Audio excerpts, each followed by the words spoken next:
Welcome back. This is Sharon Vornholt with the Louisville Gals Real Estate Blog, and I'm here today with another episode of Let's Talk Real Estate Investing. I'm happy to have Pennsylvania investor Beka Shea on today. She's a busy mom, she's a wife, and she's just really got a soaring real estate investing business. So rather than me trying to tell you all that she's doing, I'm going to have her tell you. So welcome, Beka. Well, thanks for having me, Sharon. I appreciate it.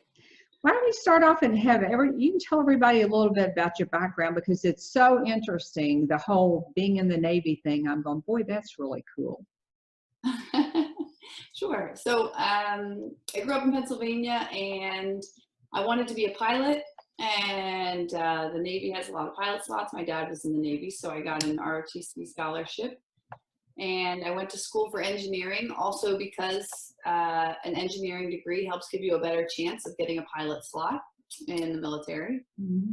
And I went out, I got to flight school. I got both my undergrad and my master's in mechanical engineering, and then I went to flight school, and my eyesight disqualified me from. Oh. Oh. So at that point, I had started to realize that this dream that I had when I was 14, I was like 23 at this point. I'd been dating my now husband for a couple years, and they asked if I wanted to become a navigator, and I realized that still came with like a 10-year commitment. Mm-hmm. And I didn't quite want to do that anymore. So I served my 4 years. My last duty station, I was on an aircraft carrier, which was amazing. Mm-hmm. Really tough, but really great. And then I got out and I did engineering for a few years. And then when my third daughter was born, I decided I wanted to travel less and be local. I was traveling like 2 or 3 weeks out of every month. Oh, wow. Yeah, it was just, at the time I had a 5-year-old and a 2.5-year-old. I was pregnant with my third. I remember being 8 months pregnant and traveling 6 out of 8 weeks. Oh my gosh. This can't go on. Mm-hmm. Yeah, I'm not doing this anymore. Yeah. So I loved my job. It was a really cool job in energy efficiency, but I was heading for more and more responsibility, and with more and more responsibility came more hours and more travel. And I was in this executive program where I sat around a table with like 17 of the top leaders of a pretty huge corporation. And I asked each one of them individually, I said, how many of you are still married to the same person you were married to when you first started this? Ooh. And only 16 of them, only one of them, 16 of them had been divorced and multiple marriages. And that for me was kind of that pivotal shift of, I don't want this path. Mm-hmm.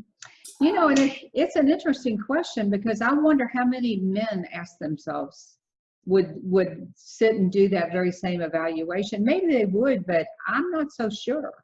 Yeah, I don't think that they would have felt comfortable. Now I'm a pretty brazen person.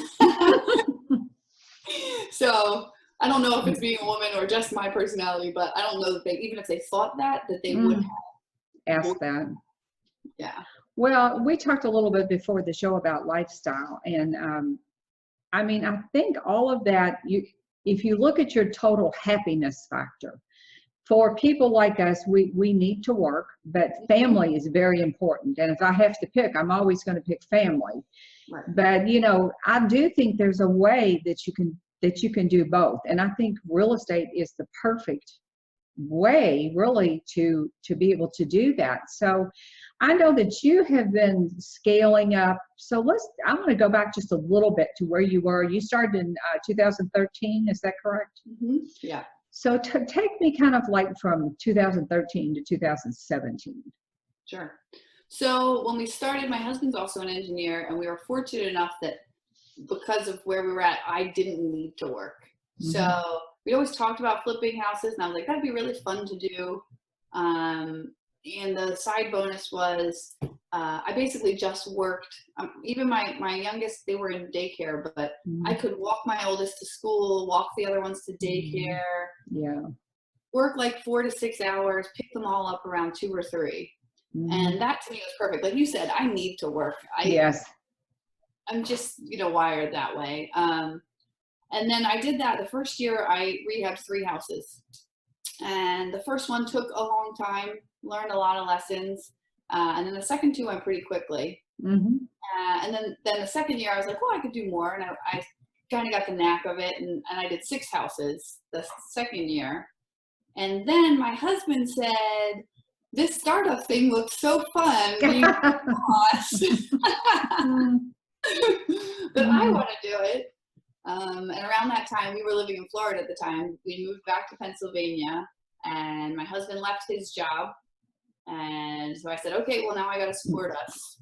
It's my So I started with the goal of flipping 1 house a month because I wanted that consistent income. I figured if we were taking on average like 5 to 6 months close to close, by 1 a month, eventually we'd have a paycheck coming in every month. Right.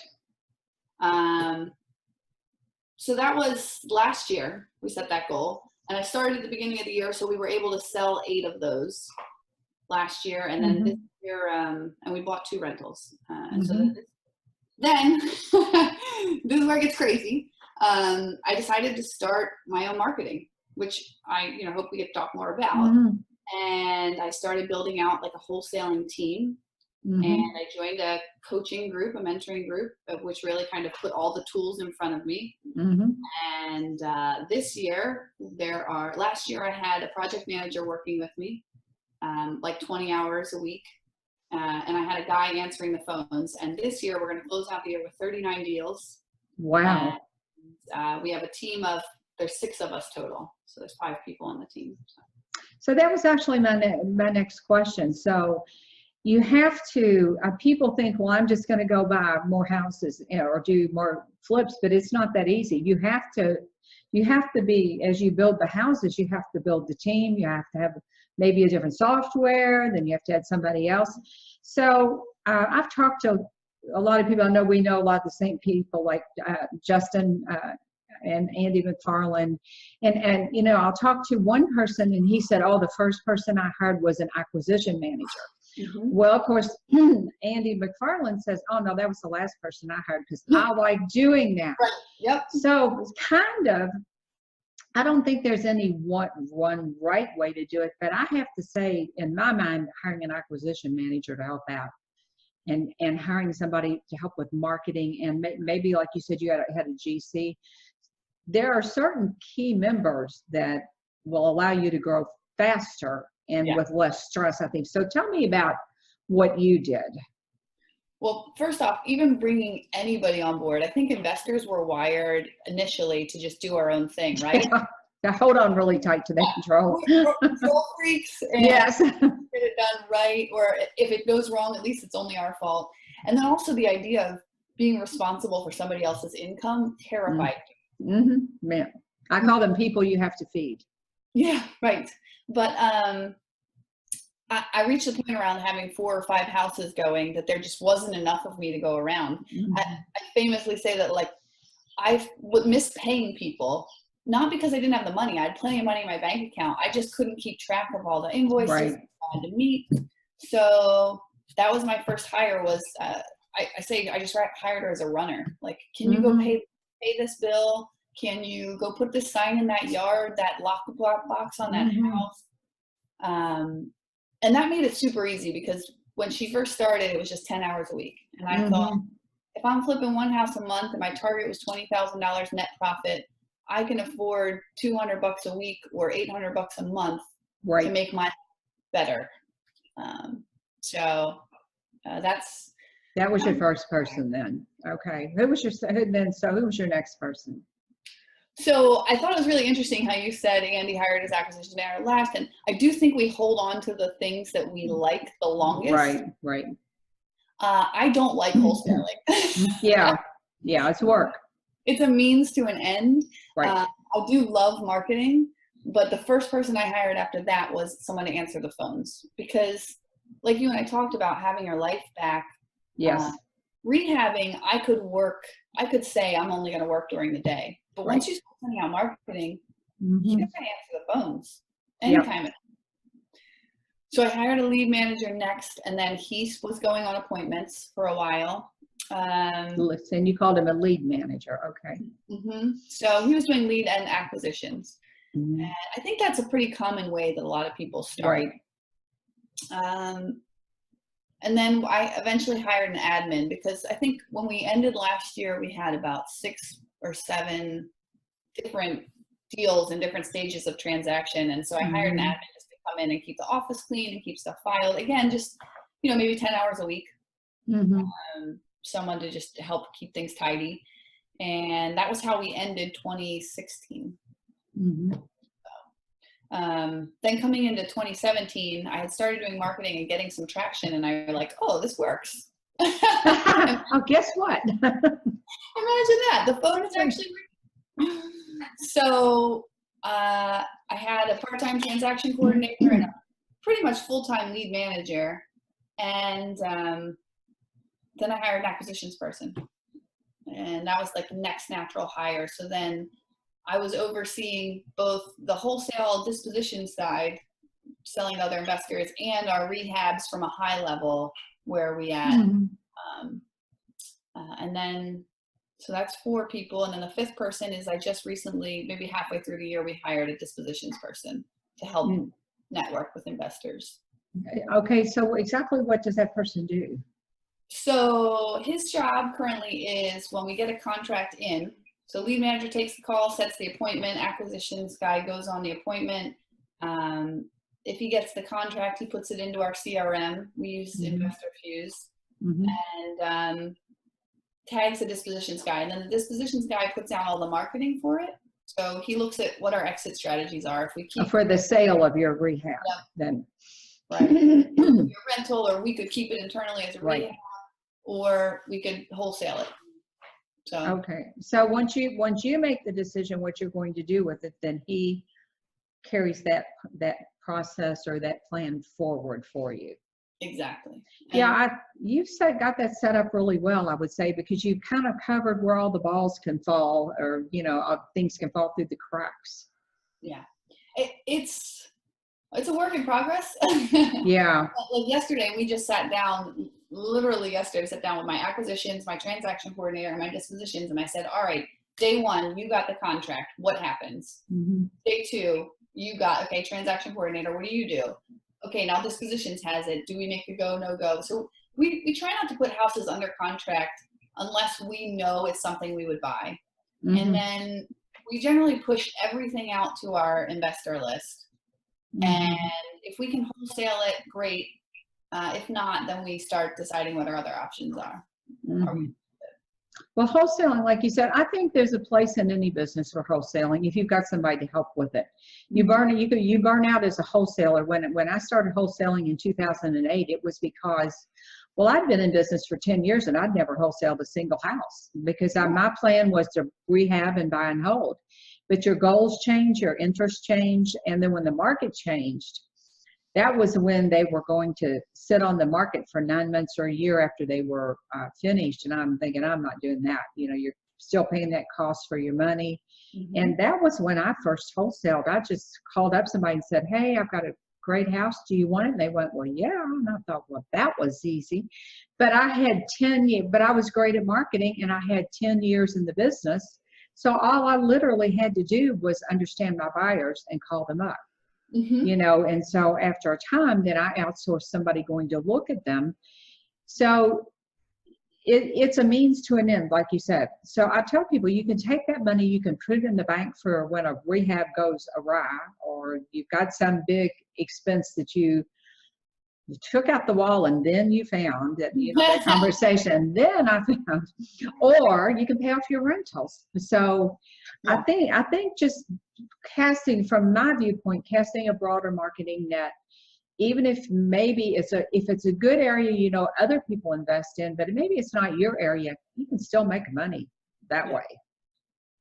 Yeah, I mean, and I think you bring up a good point too, that my mantra is always do the basics well. So I wanted to know that I knew rehabbing before I even considered, and there's so many shiny objects in real estate. So I dipped my toe in rentals this year, but again, that's not something I'm going to commit to until I've got wholesaling wrapped Yeah, up. right. Once I come on to rehabbing and wholesaling, then we can focus on maybe being a landlord and rentals. So, Well, and then my daughter works for some investors now that they're doing turnkeys too. So that's something to put in your toolbox. So they are, yeah, purchases and instead of rentals, do the Mhm. long-term seller financing. Yeah. Distraction. Yeah, but they, like you, they were engineers. It's curious. They were both engineers and who were real estate investors. And over a period of time, they got out of their jobs. But they're very systems and spreadsheet guys. And I know.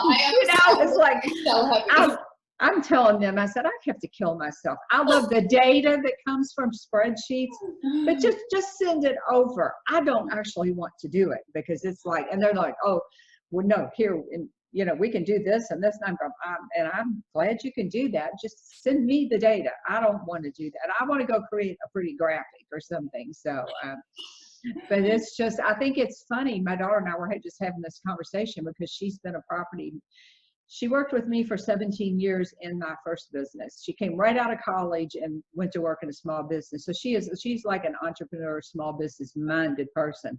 Yeah. Then she worked for a guy who had over 200 rental houses. He had strip malls, commercial stuff. You talk about massive. You didn't even know how much he had. And she managed all of that. Wow. So now she's now been with this other company for a little bit, but they're where the other guy was like, yeah, I just went to commissioner's sale and bought 5 houses. I don't know what to do. I'll figure that part out, and these guys are like, no, it's already on the spreadsheet. So it's like, she laughs at the differences between the two. But, if you're very purposeful, like you are at outgrowing, then you master one thing, then it makes the next thing so much easier. Right. And we're still going back and tweaking stuff, but but I think the interesting thing about your daughter and who she's worked for is that it kind of highlights the fact that anyone can succeed in this industry. You don't have to have some certain type of personality.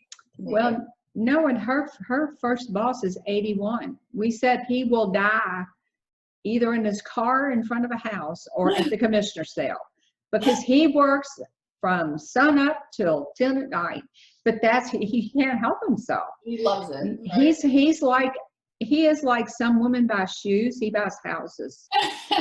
Land, she'll go, I told you don't buy any land in Indiana. We can't get, the property taxes are too high. And they'll go, I couldn't, but it was such a good deal. It's like, oh my God. So let's talk about marketing a little bit here.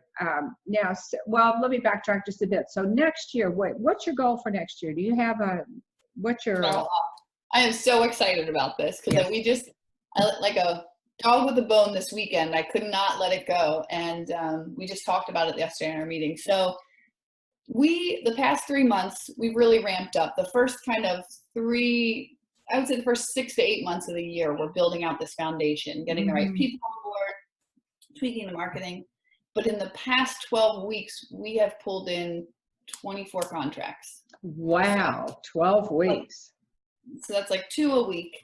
And I basically just want to keep building on this. So, I don't want to do more contracts. I want to get better at the contracts we do and better at our rehab. So we looked and just some high level numbers.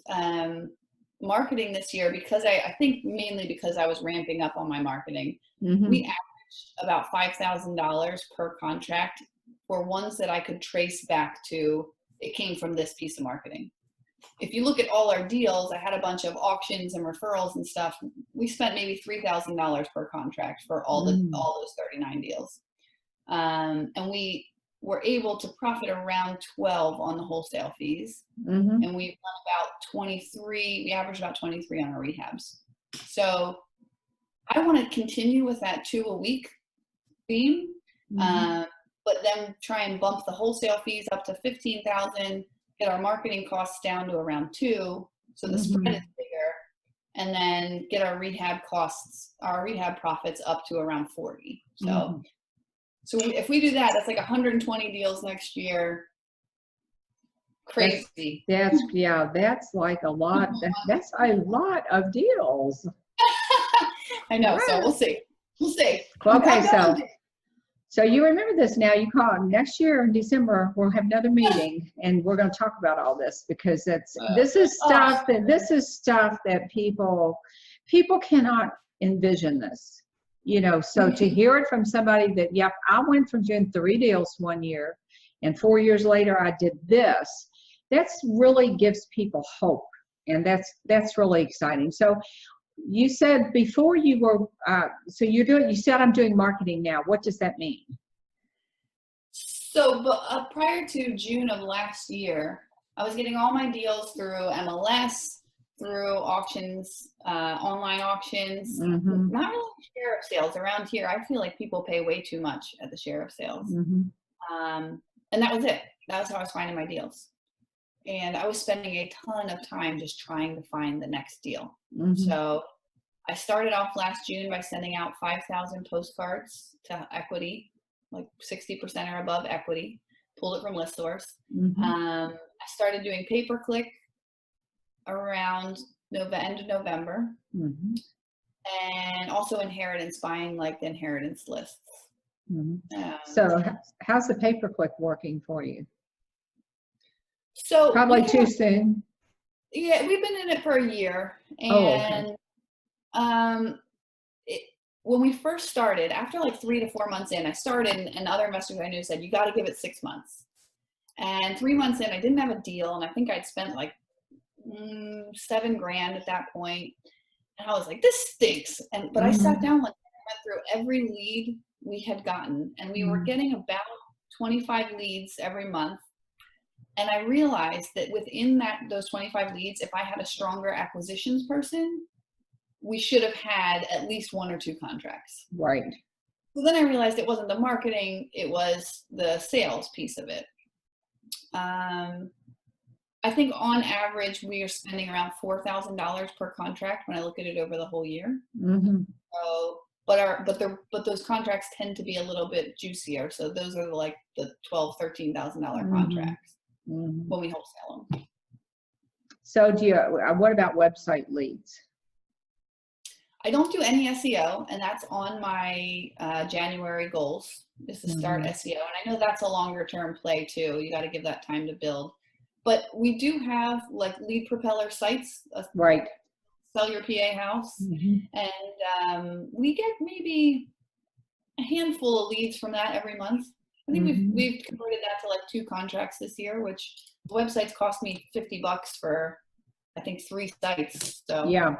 Well, and you know, do you have a social media? Do you do any social media with your website? Because what you can do too is get someone to do this for you, is you can write out 10 headlines. Hey, you need a great REI website or whatever, and you can, or you can do like you can do something, even need to sell your house, and so if you can start doing social media back to your website, that will help build your presence online. And I think that that's probably some of the reason we've been getting web forms. I hired a few months ago, not too long ago, maybe 3 months ago, I hired a guy to do social media for me. And then actually I hired him to do the other thing that was really kind of crushing us was even when I was doing dispositions, was getting all the marketing out, right? Like we do Facebook marketing of our deals, we put them on Craigslist, we do an email blast, we do a text blast, we do a slide dial to our buyers, and that's time consuming. And so when I was doing my social media, I said, can you do this? Can I just tell you everything I want to go out in Podio and you take care of dispersing it? So he does all of that for me. Huge time saver, and the quality level is so much higher than what I was putting out before. I think that is driving some traffic. I think, and it's a combination. It really is a combination, but it takes a little time. But if you can get some, you know, just get your website out there. If you can get some content on your website and then have him share the content out, that will drive people back to you too. So I had a funny story. I had a guy call me from a little town here called Shively, and he goes, Sharon, you need to come out and cut this grass. It's 3 feet tall. And he never said, hi, my name is John, whatever. I said, I'm sorry, but I don't know who you are. Well, then he says, I'm this person from code enforcement in Chively. And I said, well, where did you get my name? He goes, off the internet. Every page you've got something on turnkey rentals. Well, I get that, but that's just an article. The name of my company is not Turnkey Rentals. Well, how do I find out about that? Well, you go to and I told him how to go on the state website and find out. But yeah, that's the power of content. You know, It was like in his mind, I had all those articles on Turnkey Rentals, so I had to be the company Turnkey Rentals. So it was hilarious. Fantastic. Yeah, so that's not my house. well, so yeah, I'll be interested. So yeah, this really is a conversation. So you do pay-per-click, direct mail, and you obviously do some networking, I'm sure. Yes. You got your website. Anything else? So I tried probates for a little bit this year. I hired a service that went terribly. I wasted a lot of money, and I think got 4 appointments off of like $40,000. That's another, call me before you do anything like that. It's like, okay. Oh, yeah, you don't want to do that, but you have people, so there's a way to do that. So, but, oh gosh, anyway. That's why my cost per deal was $5,000 this year. Postcards, we had a really abysmal. Yeah, because probates were always my best source of leads, source, and I did not pay anybody for those leads. So that's another conversation. So so you've just done a great job building your business. I really would like to, we will touch base again next year and see how far you've come, because it is exciting to watch women in particular. It's exciting to watch anybody, but it's exciting to watch women, because so many women still think they cannot do this business. I'm not sure why, but they just don't get it. So it's important that they see successful women in this business. Yeah, I'm part of Justin Williams' group, and there's a couple other like women-led investing companies. And I gotta say, when we get together, it's like, yes, girl power. Mm-hmm. I was talking about actually how I want, maybe not next year, but the year after, I would love to do like a women in real estate like retreat. Oh, that'd be fun. Yeah. I don't know if somebody's already done that, but like take some kind of high-powered real estate women investors, and we go to like Cabo or. It's there are all kinds of places to go now, but yeah, that's really a fun idea. Totally count me in on that one. But so wrapping up, a couple more things. I like to ask, about books. Books are important to me, and I think books are just important. What have you read this year that's kind of like your favorite for this year? Yeah, I did not used to be a believer in books, but then I started this, and I am a believer in education, right? I'm an engineer. I paid $100 and some thousand for that engineering degree. I can pay a little bit for this stuff. So I wrote a list. The one that I just read that's had a really big impact on my business currently is The 12-Week Year. I love that book. Okay, great. So so I love the idea that you can't necessarily control the outcome. Like we set a goal to make $245,000 in 12 weeks. And I can't really control that 245, but I can control how much marketing I do to get how many appointments. Like we can control our daily actions. Right. So that has been really great. And then on a personal level, at church, they gave me this book, Resisting Happiness, on Ash Wednesday last year. Resisting Happiness? Yeah. And I'm not familiar with that. I feel like the past couple of years I've been on this soul search for, once your financial needs are met, what's the purpose? What's your purpose in life? Right. And I think when anybody who starts to get successful, you can either just keep raising your goals. I made 1 million this year. I'm going to make 2, 4, 6. But fundamentally, you have to know your purpose. And so I found that book to be kind of a balm to my soul. And I have it on my bookshelf. And I'll just sometimes just pick it up, flip it open to a page, and it always speaks to me. So yes, I like that. Another book I love that I read about the same time I read The 12-Week Year was The One Thing, and good one. I love that one because it tells you just to back up, slow down, take your 12-week year. Basically, if they were to get married, it would say, take your 12-week year and what's your one thing for this week, this month, this quarter? What is that thing you're going to concentrate on? Like for you, you have your goal in 12 weeks. Okay, then let's put aside the SEO. Let's put aside this. We'll still keep it on our big goals list. But for this 12 weeks, we're going to concentrate on the one thing. And I love the idea of that because we get so overwhelmed. You're talking about shiny object syndrome. Boy, I've got that majorly because it's like, oh, this is great. And this is great over here. And this looks like fun. And it's really hard to, it's really hard to rein on, by virtue of being an entrepreneur, it's really hard to rein yourself in sometimes. And it's so yeah, I read the 12-week year probably two years ago, maybe couple, and it's actually, I think what it takes the 12-week year even better is that you've got people in your team you can do it with. But I actually have a friend who's an investor in another state, and we actually sit down and we do 12-week goals. And so, and you know, I've done that with another gal. You've done a couple cycles now, so yeah, I've gone. We still do it, and we're doing some things this summer. I had an event this summer. We did our goals, but we didn't meet up over the summer. And one of the gals called and said, "Can we do this again? Because I'm totally useless by myself. All I do is work." So, but it makes a difference when you do a monthly check-in, and sometimes I think it makes a difference when you get outside of your own circle and do it with other people. So then they can kind of call you on your whatever and say, "I'm pretty sure that's been on your list for a year. Like, are you going to get it off?" So yeah, you know, we do need those people, right? So who are the people that inspire you?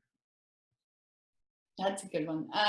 My parents, on a personal level, like my dad was a mechanical engineer and a Navy navigator. So that obviously had a big influence on my early life. And I use my parents constantly as role models for parenting and marriage.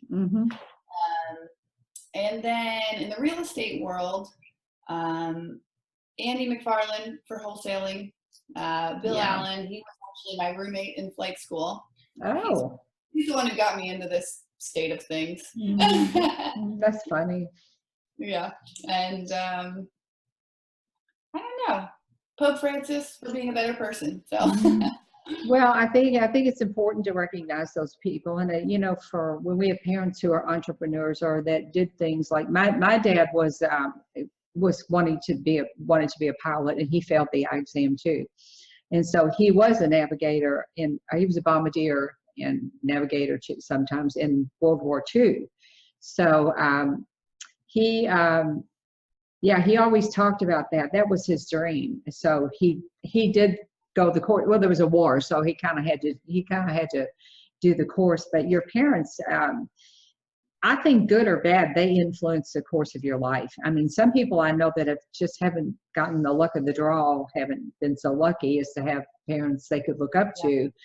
They also are greatly influenced by them, maybe by, this is who I want to be over here, not this over here. So I think it all, you know, it works out the way it's supposed to work. It's all in God's plan, right? Well, I think we touched on why this is a business, perfect business for women. But do you have any words to say to them, if for women that are kind of like sitting back and not ready to jump in? Yeah, I mean, the thing I love about investing, so I tried being a realtor for a year or so, and man, that was like all nights and weekends. And the thing I love about rehabbing is that you really can treat it like a job, but I can take the morning off. I can take my kids to school, or go, like next week I'm going to go make gingerbread houses. This afternoon I'm going to go to a band concert. You know, just being that master of my own domain. And I think that women are better at juggling. Yeah. So it kind of falls naturally into place. But women or men, I think this is a great business for being the master of your own domain if you have that personal motivation within Right, you. right. You have to be a self-starter for sure. That's the word. That's what I was looking for. Yeah, self-starter. Not everyone, there's no right or wrong answer. Some people are just better. They're more comfortable being employees and working in their companies, and there's nothing wrong with that. So, Yeah. well, Beka, thank you so much. What's the best way for people to reach out to you?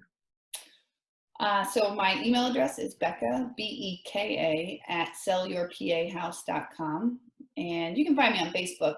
And a lot of people seem to find me there. And then I'm going to say, send me an email, because in order to get control of my life, I try to go to inbox 0 once a day. So I miss text messages and I miss Facebook messages all the time, but email is usually the way to get a response. Yeah, really, Facebook Messenger is a curse.